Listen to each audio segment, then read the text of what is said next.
जी अस्सलाम वालेकुम। मैं इस वक्त मौजूद हूँ एरिया उमरकोट में, जो कि उकराड़ों का ये एरिया है। फार्मर हमारे हाजी अशरफ, जिन्होंने हमारी variety sky star green gold company की लगाई।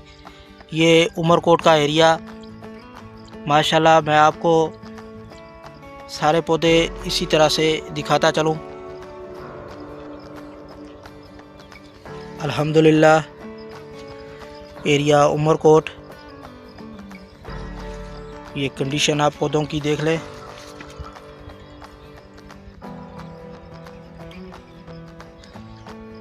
ये variety sky star green gold company की अल्हम्दुलिल्लाह एक क्लस्टर में 18 से 20 मिर्च लगे हुए हैं।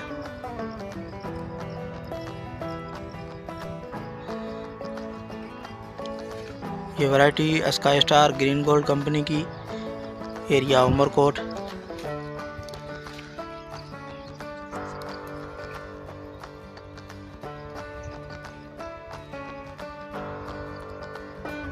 अल्लाह हाफिज़।